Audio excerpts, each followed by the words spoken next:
Hey everyone, it's Karissa from Shining Light on Minnesota. Super excited. I have Ryan Botner here today. Welcome, Ryan.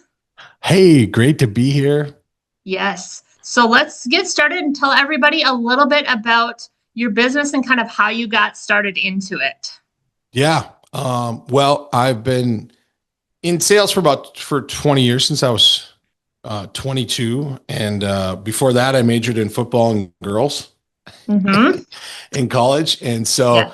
I got into selling life insurance with Northwestern Mutual and really found out quickly I needed to niche in. So first couple years was just kind of working with, family, friends, and whoever I could whoever could fog a mirror.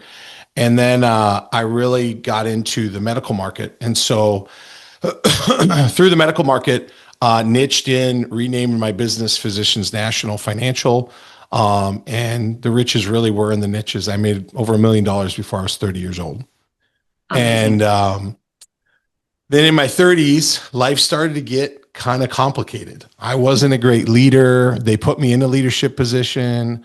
Um, and I was arrogant. I had money to throw at a lot of my problems, and just life started to really get stack up on me, the bricks, right? And Mhm. so you'd maybe just have a few more drinks than you normally would on the weekends um, because of the stress. And then like I had to make some big decisions and I wasn't capable of making them, and they got worse, and I had to fire a key employee who would Mm. really help me build this entire business. And I knew I wasn't the leader that they needed, and I really started to fall. I remember that Christmas was probably like 2016. I was started drinking a lot. And like my wife's like, this is normal. Then you would, like instead of one glass of wine, it was like two bottles. Yikes. And so that's how I was dealing with the stress. I was just like Yep. stressed out, and I would be crying, and I'd just be like, like I can't believe I let my life get to this, my business and things. Business was still great, right? So I was Right. still making money, but things were spiraling. And then I was in a golf tournament in 2017, and I was hungover from the golf tournament, and a friend of mine he said, "Here, take this," and he gave me an Adderall pill, Uh-oh. Carissa, and Yeah. I loved it. Of And so course. Yeah. I went straight to the doctor and I said, "Give me some of this stuff." Mm-hmm. And I've Dangerous. always Yep. struggled with my weight my whole life too, right? So he's like, "Well, this will help you lose weight too," and Mm. so sure enough, that's like it did for like the first 6 months. Like things were pretty good. Like Yep. I was losing weight, I was more focused, but I was on speed. It's meth. Yep. Right. And then eventually just other drugs. So I started to mix it with alcohol, and I'm like, this is a real party. And then Yeah. cocaine and ecstasy. And so from 2017 to 2020, about 2.5 years, I destroyed almost every relationship and blew almost every dollar. Yep. And everything was just spiraling. I kept running away from all my problems, blaming everybody else, coming up with excuses of, why this had happened to me, and trying to hide things, but I wasn't very good at hiding anything. And finally ended in 2020. I overdosed, and I was in a Mm. coma 3 days. Yikes. And I believe God sends us angels Mhm. when we are in situations we can't get ourselves out of. And I could not get myself out. I tried. Like I would wake up and I'd be like, okay, I'm not gonna do drugs today. I'm not gonna drink today. Cause just like I'd be on a bender or whatever. And then sure enough, it would just the definition of insanity. The same thing would happen. And I would try to go to NA meetings, AA meetings. I would do everything I could, but it wasn't until I really truly just prayed. I prayed and I Yep. asked God, because I had a FaceTime with my daughter, and my kids weren't enough to keep me out, right? But my daughter was probably 4 at the time, and she's just crying. And she's like, "Dad, when am I going to see you again? Like, where are you? Why are you not here?" And I Oh, couldn't get out. It right. wasn't enough. And I did Oh, pray, and, God had to intervene in my life. And so it was an overdose. And from that, a big black man named Bill was in my house the day I overdosed. He did CPR on me. He called the ambulance. I didn't even know who this man was. right. And it was an angel that God sent in my life. Angel means messenger. Yep. And I invited him back over to my house when I got out of a coma, right? I was literally dead. I had COVID. I just overdosed. Like I was dead. I was no reason I should have lived. God gave me a second chance, but it was also big warnings in my life. Things happen Like for a reason. this was Yeah. it, you know? And I invite Bill over my house and me and Bill are talking. And at this time I had 4 felony charges hanging over me, Yikes. like 3 for big drugs in a car and 1 I owed a casino money. So like we're talking about 5 years minimum sentencing, maybe 10. And like I believe that's probably everyone's fear, a big fear, other than dying, is going to Right. prison or jail, right? Yep. And so whenever I'd get sober, I'd be thinking about like, oh, I got these cases hanging over me. And I started to talk to Bill about these cases, and I would ask him like, have you ever been to prison? Like, what's it like? Because I'm like, this is a reality. Right. And he said, no, I've never been to prison, but I did go to jail over a weekend. This is the man that saved my life. And he Mhm. said, all I did that weekend was read the Bible. Yep. And all he had to say was the word Bible. Mhm. And I said, that's it. I need God. And I went straight to a church that week. And I believe that he plants seeds in our life, right? So the Yep. seeds that were being planted in my life was actually by my personal trainer. And his name was Scoops. And he would always talk about this church. He'd talk about Randall's church, Randall's church. And I'd be like, Scoops, what are you talking about?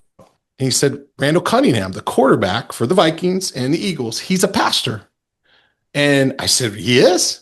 Because all the guys that were playing football that I knew, they were doing all the same thing I was doing, right? They weren't pastors. Right. And so I thought that was kind of fascinating. And Mhm. he said, you should come to church. I said, well, I'm not going to no church. And I said, but when I'm ready, I'll come to church. And that was the next, I texted him that night and I said, Scoops, hey, where's that church at? And he sent me the address. And me and 3 of my druggy friends, we all went to church that Sunday. Amazing. And this was in COVID, and it's, everybody's sitting 6 feet apart, and I'm Yep. sitting there and Spaced out. Yep. I don't know what to expect, but I'm like, how did I get here? What am I doing? I'm in this church. And at the end of the service, I just started to cry and I started to weep. And God was really softening my heart. And I came back home and my wife's pink Bible was sitting there. And I opened it up and I started to read Proverbs. And I never really read the Bible at all, ever in my Right. life. And I just started to read, and the words started to convict me. And I slammed the door in my girlfriend's face, and I gave away, like, we had tons of drugs. And I truly repented of everything. And I said, I'm done. I choose Jesus. Yep. And I moved back home. I'll never forget the flight back home was about 3.5 hours. And I only had one Christian song on my phone. I think it was God's Not Dead, right? And I would play Yep. it. I played it over and over, and I would just crying and weep. I couldn't stop crying. And the stewardess walked up. She's like, "Are you okay?" I'm like, I'm actually really good." I'm good. I'm making a life change here. We're good. Amen. Amen. Yeah. And I got back, and my wife had left. She had moved back to North Dakota and brought the kids, and so she had to get away from the situation. But when I moved back, she was like, "Well, we'll see how long this goes," right? Right. And that was 5 years ago, almost to the day. It was October of 2020. And Amazing. I just have had to rebuild my life. And when I rebuilt my life, I had to learn to really just lose myself in the service of others. And it was crazy because when I moved back, I'll never forget it. The first morning I wake up and I'm like, what am I going to do? And I felt like the Lord impressed upon me. I didn't hear the audible voice, but he impressed upon me and he said, make your bed. Mm-hmm. And so I made my bed. Get up And every then day and make your bed. I made my bed, and that's how I started my day. And then I would go pray and I would study and I would just rebuild my life. And I had a little bit of money. It wasn't legal money, but I had some money left. And so I started to go to the soup kitchen a couple days a week, and I go to these food pantries and I would deliver Meals on Wheels. And I just started to lose my life in the service of others. Mhm. And I really found myself by doing that because I got away from all my selfish things and all my problems in my life, which I still had a lot of big problems. Now, thankfully, because of my obedience and because of my turning and my repentance, God got me, literally, he gave me grace and mercy past anything I could ever imagine. But I got off all 4 of those felony charges for a Amazing. $400 fine and not even a Wow. felony or nothing. And I'm thankful for that. Now, still gave up all my investment license, my insurance license, all that stuff. Like Yep. I honestly, the industry was not healthy for me Right. anyway. Right. Which is okay. You got off, you reset, Amen. restarted. Yeah. Yep. And then from there, I came across, like, I had this John Maxwell daily reader, Mm-hmm. and it was beside my phone every time I'd make phone calls, and like throughout my insurance business for 13 years. And I would read it here and there. And so John's voice was always in my ear somewhat, right? Yeah. But until I fell in love with the word of God, his stuff didn't make as much sense. And then Right. I started to see everything. And the first book that he had wrote when I came out of addiction was called Change Your World, which is so Mm-hmm. funny Very because familiar as I with was going through COVID, I kept saying that I was going to change the world. But it. little did I know, God was like, I'm going to change your world, Ryan. Yep. And then I'm going to use you to help go be a vessel and change the world. And so Right. that was the first book that I read cover to cover of John's book. And then I had 15 Laws of Growth. And then I joined Mhm. to be a John Maxwell certified coach and speaker. And I worked with people in addiction. So that was kind of also my learning. A lot of my learning was working for the state as a peer support specialist. Yep. And now we have a nonprofit we have 3 sober living homes. And so we do the same thing. We work with people in addiction. But my practice is mainly focused on helping sales professionals, Yeah. coaches, speakers, um, make more conversions, build a business with my sales background from that side of things. So that's what I do now. I've got about over 30 coaching clients. I speak at least once a month. I'm speaking to a school in a couple of days, which is kind of random, but most of the speaking that I do is associations Okay. from there. But I have a coaching offer that I sell from the stage, which is the same thing that I coach others to do. How has your relationship built back up with your wife and your kids? Amazing. Good. With that being said, not everything's all roses. No, but it takes time and you're still rebuilding. Five Yes. Yep. years. And I will tell you, there's still things God is dealing with, right? Hmm. Right. Which is really neat and it's fun to watch. But we've had 3 more children. So we had 4 kids when I Amazing. was going through. We have 7 children. Um, we live in pretty small town, North Dakota. I have an office 3 blocks from my house. My wife homeschools. She's really had a burden to do that, which has been a Yep. blessing. And we do go to separate churches, which is interesting, but we Hmm. both very much respect each other's faith. She grew Yep. up more traditional. Obviously, I had a real Pentecost experience. So like Yep. that's where I lean more to. And but she found God through a lot of her traditional experience. And so we both respect that. It was a little rough right away, right? But Yeah. but we both really respect that. We go to each other's churches, and that's really our life. We want to love God with all our heart, our mind, our soul, our strength, and everything else works out from there. What have been some of your whys nowadays? What have been some of your driving moments? Yeah, that's great. I just taught on this morning, so this is a great question. Rick Warren wrote a book called The Purpose Driven Life, right? Hmm. Yep. It sold over 100,000 copies for numerous months. It actually sold 50 million Hmm. worldwide. And it's interesting because I bought the book. I never really read it. I read it maybe a little bit of it, Right. but I bought the book. Why? Because the title spoke to me so much, Carissa. Hmm. The Yes. Purpose Driven Life. I had Right. lost my purpose. Yep. I had lost my drive. Why? Because Ryan's kingdom was crumbling Right. and it was built on sand, Hmm. and all the Vegas trips and Super Bowl suites and private jets, all that stuff that I thought was going to be so awesome was so empty at the end of it. Right. And I needed to really know, like, why am I here? And I was chasing, like I was searching, even though I Right. was doing drugs and living a crazy life. I was literally searching for, like, is this what it's about? Like I was just so confused.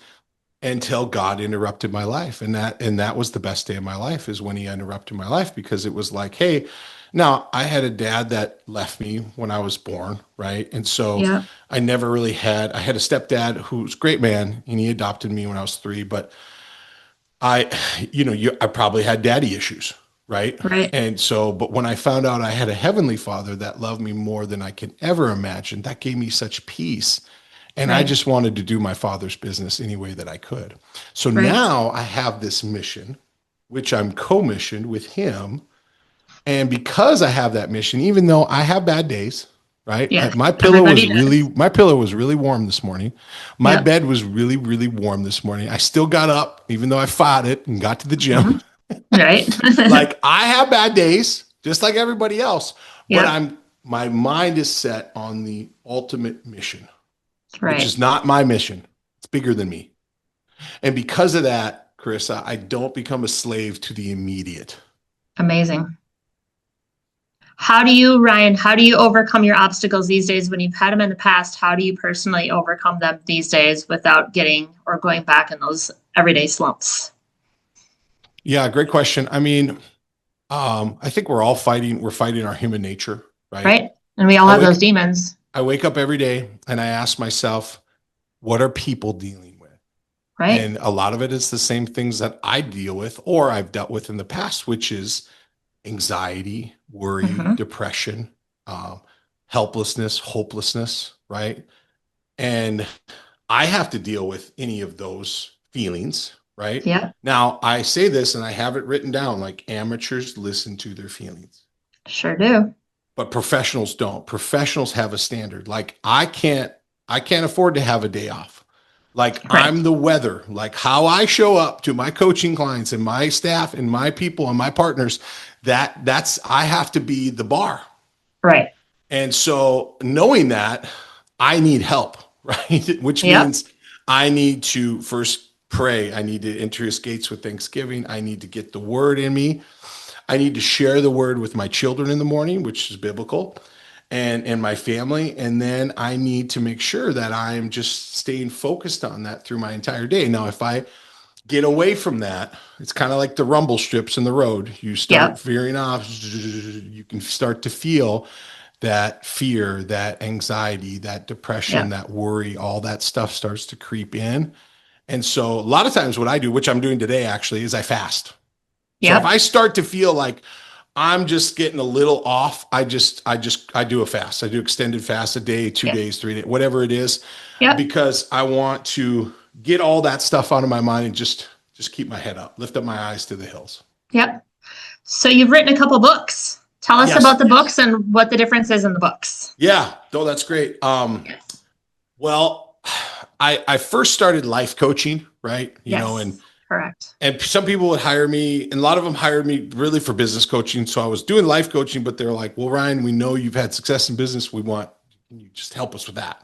Right. So then I first realized that I needed to help people to, number one, have more activity, right? And do the Hmm. right high level activities in their life. So revenue Right. generating activities instead of the low generating activities. So I kind of became an activity coach.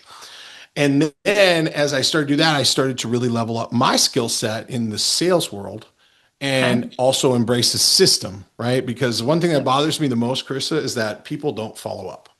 They don't. Correct. They don't follow No. up. Like, I'll go to And events, no I'll do. sequences. There's no follow-ups. It's just, I'm going to let this go. I'll contact you and then it's Um, out the door. Right. so the first book I wrote was about turning a cold lead into a warm lead. So Yes. doing that through givers gain mentality, everybody communicates, few connect, but then having a system.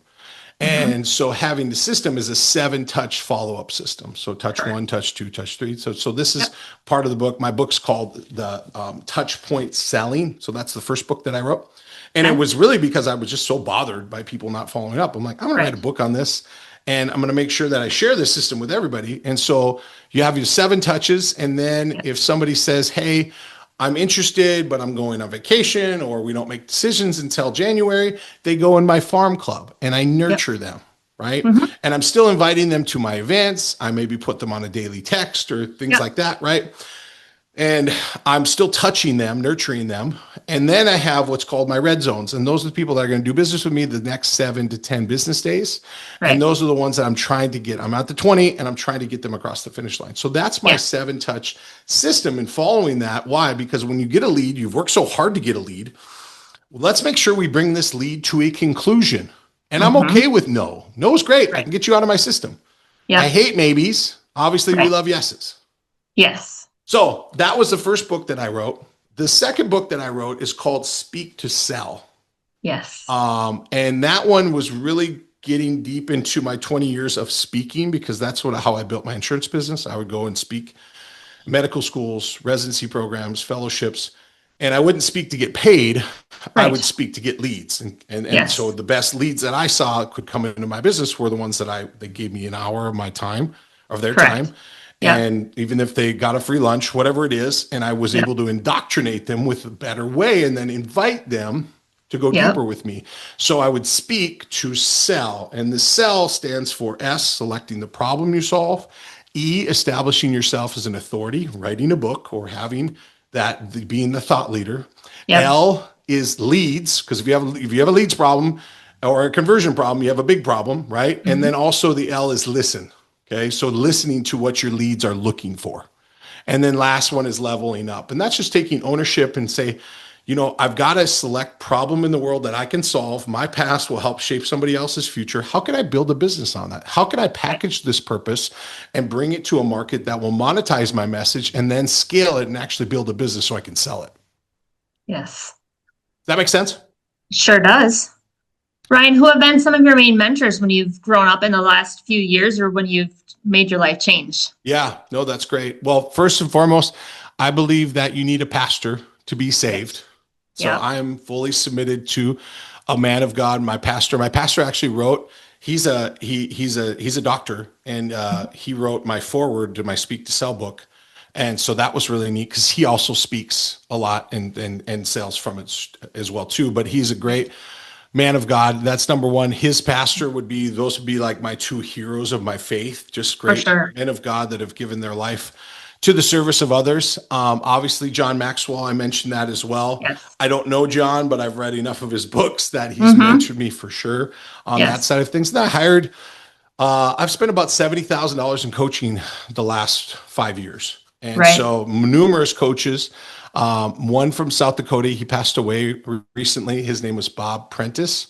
He helped me to really get out and push me out, like start to do cold calls. That's how I first built my business, was real estate agents, offices, and then car dealerships. And so Yep. he held me accountable. I believe everybody needs a coach in life. I believe a good coach Yes. can change your life. And then I hired a company called the Speaker Lab that helped me Mm-hmm. with my speaking business. Correct. So Grant Baldwin, he owns that. He's a very well-known speaker as well, and just had a burden to help speakers. And then Coach Michael Burt has been in my life the last couple of years, helped me to really develop and do my own events, Yes. pushed me to write books and build coaching programs around a book. Yep. And then lastly, I have the Sales League, which is Josh Altop. And that's my current coach now, just really leveling up those selling systems so I can build my own sales team as well. Wonderful. When you've done your speaking and all your presentations and things like that, what have been some barriers that you have overcome? Well, first and foremost, every audience is never the same. Nope, they aren't. And a lot of people don't know that. Yeah. And so Right. what I had to really learn quickly, and it's one of the things I really speak on, is that I had to make a decision that and understand that every group that I was coming to speak to in that room was a big pot of boiling water. Mm-hmm. And everything you put inside of that pot of boiling water, Karissa, is affected Yes. by the pressure. So Yeah. I had to make a choice. I couldn't be a carrot. That was the first choice. You could be a Right. carrot inside of the pot of boiling water, misery, victim, right? I could be like, oh, what's wrong with these people? Why aren't they responding to things? Why aren't they in a good mood?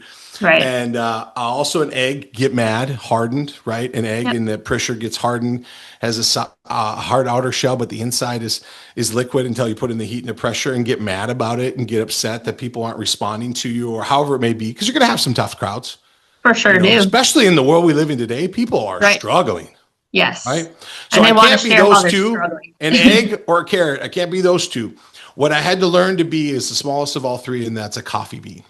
Mm-hmm. So every single event I go to, every single coaching session, every single sales call, I had to learn to, I have to bring the energy. I can't wait for anybody else to do it. No. I have to bring the enthusiasm. Yep. Right. And speaking through my own struggles. Yep. And understanding that if I just shared my successes, it would Mm-hmm. create competition, Karissa. Right. But if 100%. I share my struggles, it creates compassion. And then I can break down some walls and start to really connect and hopefully invite people to go deeper, because I believe that one talk is not going to change your life, but a 12-month coaching program could very well. And it has for me. What do you think have been some of your greatest successes? Well, number one right now is living for God. That's number one. And then a marriage is a lot of work. 100%. It is. And I know I fail a lot, but it's a covenant that I've gotten into. And so I really want to strive to have a successful marriage. Yeah. And then obviously the same with that is to be the spiritual leader of my home and the father. Yes. That I wasn't for most of my life. Right. And having a second chance at that is a blessing I can't even explain. Yeah. For sure is. Yep. On a personal note, what are some fun things that you guys do as a family? Well, we have 7 kids, so 9. We just got a dog, which was kind of inherited. So we're going on a lot of dog walks. Yeah. Oh boy. And from that which is another child in all itself. Yes. And we have 2 cats too, so we have quite the household.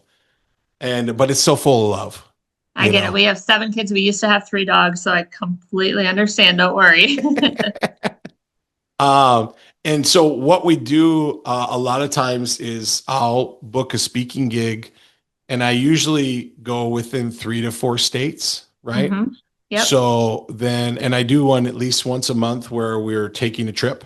And so we'll go and we'll rent a house for a couple days, and I can still work and still do coaching. And so, but if we drive 5 hours or 10 hours or whatever it is, but we all get in the car and we're going on a road trip. We go to the Black Hills, or we go to Nebraska, and so Minnesota's on my list next year. So I'll come see you guys. Absolutely. Do you notice or take part that the kids really start wanting to do speaking gigs, or that they really notice and hey, that's a speaker. Hey, that's John Maxwell. Or they start saying quotes or start really accentuating how they speak as well? Almost all of them. Wonderful. I have one that's really my youngest son is a lot like me. So he's wants to be the video guy. He wants to be at every talk that I do and all that stuff. But I'll hear them say things, that are repeat after you, things that come out of your mouth will go out of theirs. So it's they're definitely, they're being influenced by it, which is a blessing. Yes. Yep. It's good for the younger generation to really want to get out there and be themselves, be unique, but be themselves too. Yeah. What do you think is important for the younger generation to be entrepreneurs, to get out there, do their own thing, but also to get in front of crowds and to be themselves? Yeah. Well, I'm speaking at a school this week. So I'm praying as I prepare, that the younger generations will, get off of the technology. Yeah. And will really start to realize that I need to, communicate. I can communicate through text and email and all these things. Right. But instead of just communicating, how can I start to connect with people? Right. They're losing their connection. Yeah. Absolutely. 100%. And what's happening is that's where all that anxiety and depression comes in, is because God meant us to fellowship. For as nice as it is to see your face, Karissa, I'd rather be there in person. It would be a great, 100%. much better experience, because we were meant to be able to be together in fellowship. Yes. And I think that that's where a lot of that mental health comes into play, because when COVID hit, nobody was able to be in person. Nobody was able to Absolutely. actually get outside and do things and Yep. have that communication. And in the future, it's scary to me to see what's coming up. People will be losing their jobs and they won't be able to put life and communication into what they're doing because they're not lifelike. They're not able to communicate and be able to have that personal touch in Yeah. the way technology is. Even though they want to try and they want to say, hey, this is an AI person, they don't have the personal touch to it. No. Especially with text and with everything, they can say, hey, I can put an emoji on it and make it more personal. Well, it's not. It's still not that person. So you don't know how it was meant to be, right?